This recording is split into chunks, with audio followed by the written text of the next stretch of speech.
गंग गणपते नमः। आप सभी का आपके अपने चैनल पर बहुत बहुत स्वागत है। हम सभी पर ईश्वर की कृपा सदा बनी रहे। आज इस वीडियो में हम अजामिल की कथा सुनेंगे। भगवान की शरण में रहने वाले विरले भक्तों के पाप श्री भगवान के नामोच्चारण से ऐसे नष्ट हो जाते हैं जैसे सूर्योदय होने पर कोहरा नष्ट हो जाता है। जिन्होंने अपने भगवत गुण अनुरागी मन मधुकर को भगवान श्री कृष्ण जी के चरणाविंद मकरंद का एक बार पान करा दिया, उन्होंने सारे प्रायश्चित कर लिए। वे स्वप्न में भी यमराज और उनके पाशधारी दूतों को नहीं देखते। इसी संदर्भ में कन्नौज के दासीपति ब्राह्मण अजामिल की कथा आती है। अजामिल बड़ा ही शास्त्रज्ञ, शीलवान, सदाचारी व सद्गुणों का खजाना था। ब्रह्मचारी, विनयी, जितेंद्रिय, सत्यनिष्ठ, मंत्रवेत्ता और पवित्र भी था। इसने गुरु, अग्नि, अतिथि और वृद्ध पुरुषों की सेवा की थी। अहंकार तो इसमें था ही नहीं। यह समस्त प्राणियों का हित चाहता, उपकार करता, आवश्यकता के अनुसार ही बोलता और किसी में दोष नहीं ढूंढता था। एक दिन वन से फल फूल, समीधा व कुश लाते समय अजामिल ने एक कामी व निर्लज्ज भ्रष्ट शूद्र को शराब पीकर एक वेश्या के साथ विहार करते हुए देखा। वेश्या भी शराब पीकर अर्धनग्न अवस्था में मतवाली हो रही थी। अजामिल उन्हें इस अवस्था में देखकर सहसा मोहित व काम के वश हो गया। उसने अपने धैर्य व ज्ञान के अनुसार अपने काम वेग से विचलित मन को रोकने की बहुत कोशिश की, परंतु उस वेश्या को निमित्त बनाकर काम पिशाच ने अजामिल के मन को ग्रस लिया। वह मन ही मन उस वेश्या का चिंतन करने लगा और अपने धर्म से विमुख हो गया। उस कुलटा को प्रसन्न करने के लिए अजामिल ने अपने पिता की सारी संपत्ति भी दे डाली। वह अपनी कुलीन नवविवाहिता पत्नी तक का त्याग कर दिया। धन पाने की चेष्टा में वह पतित कभी बटोहियों को बांधकर उन्हें लूटता, कभी लोगों को जुए के छल से हरा देता, किसी का धन धोखाधड़ी से ले लेता तो किसी का चुरा लेता। इस प्रकार उसकी आयु का एक बहुत बड़ा भाग 88 वर्ष बीत गया और वह वेश्या के 10 पुत्रों का लालन पालन करता रहा। अजामिल ने किसी सत्पुरुष के कहने पर अपने सबसे छोटे पुत्र का नाम नारायण रखा। वृद्ध अजामिल ने पुत्र मोह में अपना संपूर्ण हृदय अपने बच्चे नारायण को सौंप दिया था। उसकी तोतली बोली सुनकर अजामिल फूला न समाता। उसे अपने साथ ही खिलाता पिलाता वह उसी के मोह पाश में बंधा रहता। वह मूढ़ इस बात को जान ही नहीं पाया कि काल उसके सर पर आ पहुंचा है। अजामिल की मृत्यु का समय आ पहुंचा।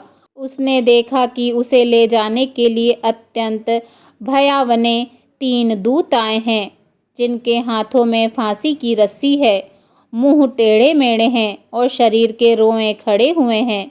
उस समय बालक नारायण वहां से कुछ दूरी पर खेल रहा था।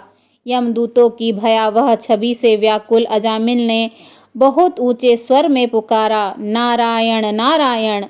भगवान के पार्षदों ने देखा कि यह मरते समय हमारे स्वामी भगवान नारायण का नाम ले रहा है, अतः वे झटपट वहां आ पहुँचे। उस समय यमदूत अजामिल के शरीर में से उसके सूक्ष्म शरीर को खींच रहे थे।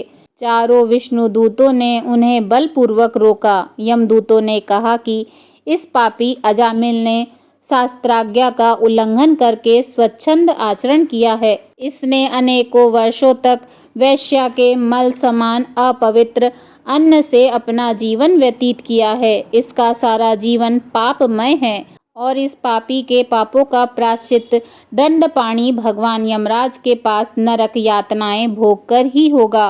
भगवान के पार्षदों ने कहा, यमदूतों, इसने कोटि जन्म की पाप राशि का पूरा पूरा प्रायश्चित कर लिया है, क्योंकि इसने विवश होकर ही सही भगवान के परम कल्याणमय मोक्षप्रद नाम का उच्चारण किया है।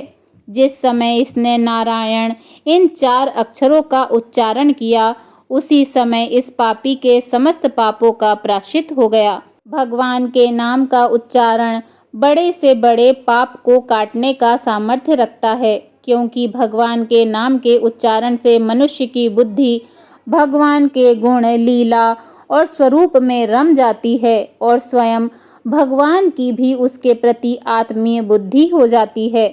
संकेत में, परिहास में, तान अलापने में अथवा किसी भी अवहेलना करने में यदि कोई नाम उच्चारण करे तो उसके सारे पाप नष्ट हो जाते हैं। जो मनुष्य गिरते समय, पैर फिसलते समय, अंग भंग होते समय, सांप के डसते समय, आग में जलते समय व चोट लगते समय भी विवशता से हरि हरि कहकर भगवान के नाम का उच्चारण कर लेता है, वह यम यातना का पात्र नहीं रह जाता। यमदूतों जैसे जाने या अनजाने में ईंधन से अग्नि का स्पर्श हो जाए तो वह भस्म हो ही जाता है, वैसे ही जानबूझकर या अनजाने में भगवान के नामों का संकीर्तन करने से मनुष्य के सारे पाप भस्म हो जाते हैं। जैसे कोई परम शक्तिशाली अमृत को उसका गुण न जानकर अनजाने में पी ले तो भी अमृत उसे अमर बना ही देता है, वैसे ही अनजाने में उच्चारण करने पर भी भगवान का नाम अपना फल देकर ही रहता है। अजामिल ने श्री भगवान का नाम नारायण का उच्चारण किया है, अतः यमदूतों तुम अजामिल को मत ले जाओ। भगवान के पार्षदों ने भागवत धर्म का पूरा निर्णय सुना दिया। वह अजामिल को यमदूतों के पास से बचाकर मृत्यु के मुख से छुड़ा लिया। अजामिल ने यमदूतों व विष्णुदूतों के सारे संवाद को देखा व सुना। वह यमदूतों के फंदे से छूटकर निर्भय व स्वस्थ हो गया। सर्व पापहारी भगवान की महिमा सुनने से अजामिल के हृदय में शीघ्र ही भक्ति का उदय हो गया।